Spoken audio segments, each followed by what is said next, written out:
I am not against that, it's okay, पढ़ना चाहिए।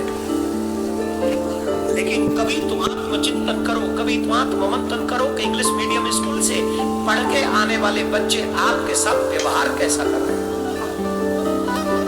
अगर आप उनकी जरूरतें पूरी ना करो तो आपके बच्चे आपसे बात नहीं करते, आपको यूं इग्नोर करते एक सेकंड में।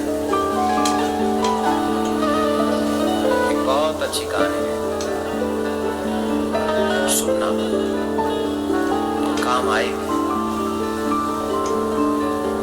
एक माँ बाप थे, उनके 3 संतान थी, तीनों बेटे थे और तीनों बेटों की शादी हो गई थी। तो इंग्लिश मीडियम में पढ़े हुए एक इंजीनियर था और एक डॉक्टर था। उनकी पत्नियां भी पढ़ी लिखी थी। एक तीसरा बहुत ज्यादा पढ़ा लिखा नहीं था, 12वीं फेल था। घर में अधिकांश उसे नालायक कहा जाता था। क्या कहा जाता था? नालायक। ये लायक नहीं है, ये कुछ पढ़ नहीं सकता, ये नालायक है। एक दिन रात्रि में उसके पिताजी को अचानक से तबीयत खराब हुआ और उसकी माँ ने कहा, अरे ड्राइवर को बुलाओ, ड्राइवर को बुलाओ। तो वो नालायक दौड़ के आया। अब रात्रि और ये कहां से ड्राइवर को बुलाए? तुरंत गाड़ी निकाली और गाड़ी निकाल कर भागा और कहा, पिताजी को मैं ही ले जाता हूं। तो पिताजी को बैठा ला गाड़ी में पीछे।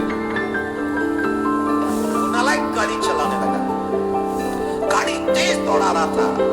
पीछे की सीट पे पड़े पड़े पिताजी कह रहे थे, नालायक, हॉस्पिटल ले जाने से पहले ही मार देगा क्या?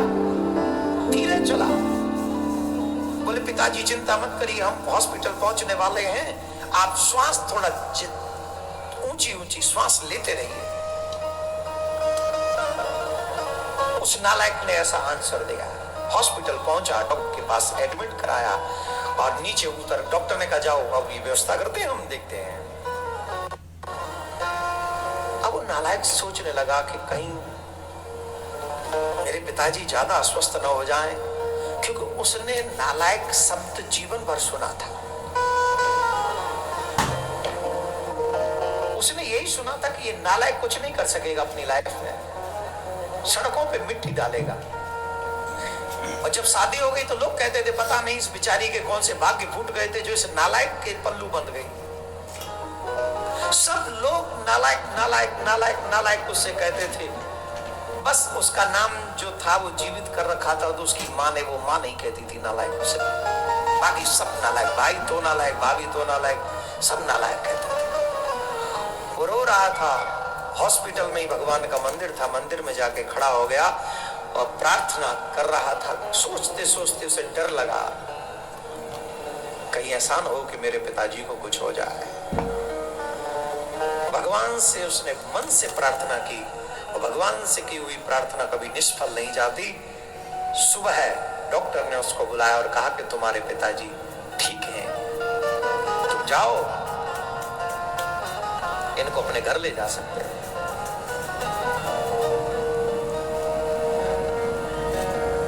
पिताजी को वो लेके अपने घर आया।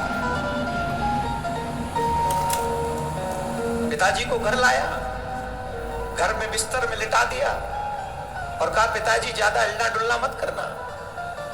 पिताजी बोले, नालायक, तू सिखाएगा मुझे क्या करना चाहिए, क्या नहीं करना चाहिए, तू बताएगा। तुझ इतनी तेज गाड़ी दौड़ा के ले गया था, कल कहीं एक्सीडेंट हो जाता तो मैं आज घर में नहीं आ पाता। नालायक कहीं का। वो बेटा चला गया, उसकी मां से बर्दाश्त नहीं हुआ। उसकी मां ने कहा, इतनी भी बेरुखी किस काम की? हर बार आप इसे नालायक नालायक नालायक नालायक कहते रहते हो। अरे कल रात को यही नालायक काम आया। आपके दोनों, वो एक इंजीनियर एक डॉक्टर, रात भर बिस्तर में पड़े रहे। उन्हें तो पता ही नहीं कि रात में यहाँ क्या हुआ है। और मुझे नहीं लगता कि बहुओं ने भी उन्हें बताने की कोई जरूरत समझी होगी कि आपके साथ ऐसा हुआ है। यही एक नालायक था जो आपको लेके गया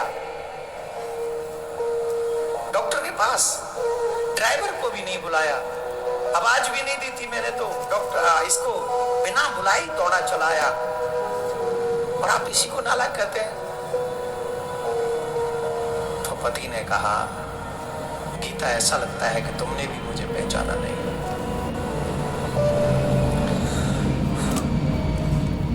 तुम भी सिर्फ मेरे शब्दों पे ही चली गई। मैं इसे नालायक कहता हूं, इसका मतलब ये नहीं कि मैं इसे नालायक समझता हूं, पर मैं अपने दो लायक बच्चों को देखता हूं ना, तब मुझे डर लगता है। वो दो लायक, रात्रि में मैं मर भी जाऊं तो एक डॉक्टर और एक इंजीनियर मुझे देखेगा भी नहीं, और एक नालायक बिना आवाज दिए दौड़ा चला। तो मैं जब दो लायक बच्चों को देखता हूं ना, तो मुझे डर लगता है। मुझे डर लगता है इस बात का, कहीं ये तीसरा भी अपने आप को लायक न समझ ले। मैं चाहता हूं ये नालायक ही बना रहे, ये नालायक बना।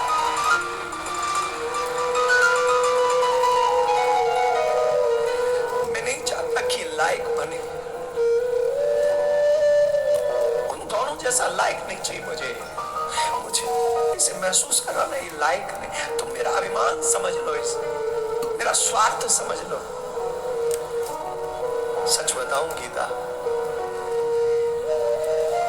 उन दो लायकों से ज्यादा इससे प्यार करता हूं, पर मैं बोल नहीं सकता। मैं इसे सीने से नहीं, हृदय से नहीं लगा सकता। जानती हूं क्यों? कहीं ये भी अपने आप को लायक समझ बैठा तो मेरे बुढ़ापे का क्या होगा? मैं तो अकेला पड़ जाऊंगा, 3 बेटों के बाद भी अकेला।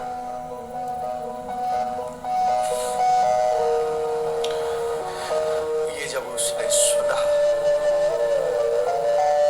उस पति ने दोनों हाथ जोड़ दिए अपने पत्नी के आगे। क्षमा करना, मैंने तुम्हारे लायक बेटे को नालायक कहता हूं।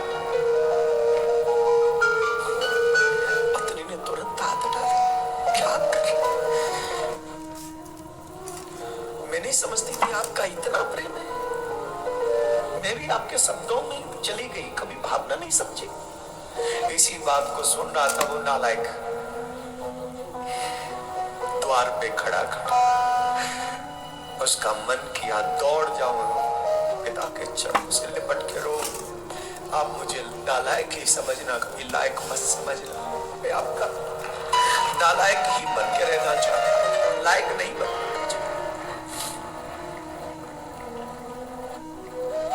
जानते हैं, इतने में आवाज आई, अरे वो नालायक, डॉक्टर ने जो दवाई दी थी गाड़ी में छोड़ाया है क्या? एक काम तो से ढंग से नहीं होता। अरे वो दवाई तो ले आ।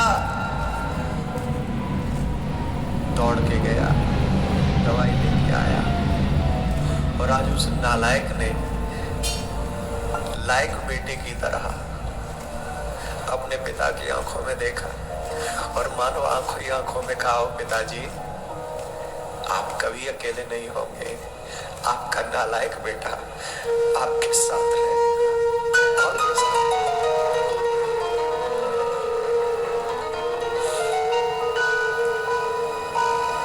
आज ये स्थिति समाज की है।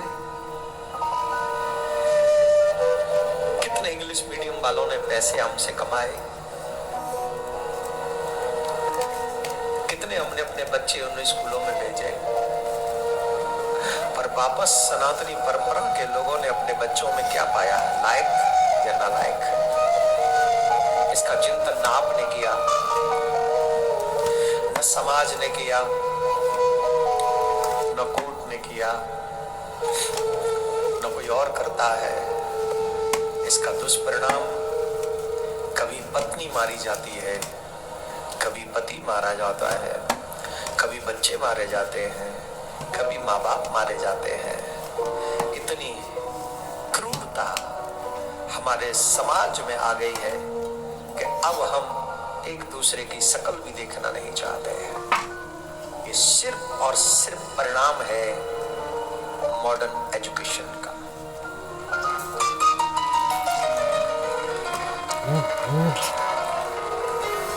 हम तो सरकार से एक ही बात कहेंगे, जब इंग्लिश मीडियम से कोई डॉक्टर इंजीनियर बन सकता है, प्रारंभ कीजिए हिंदी और संस्कृत से भी कोई डॉक्टर इंजीनियर बने, और वो लोग भी बड़े हों और अपने माँ बाप के नालायक संतान बन सके, जिनको खोने का डर माँ बाप को कभी ना हो, कभी ना हो, कभी ना हो।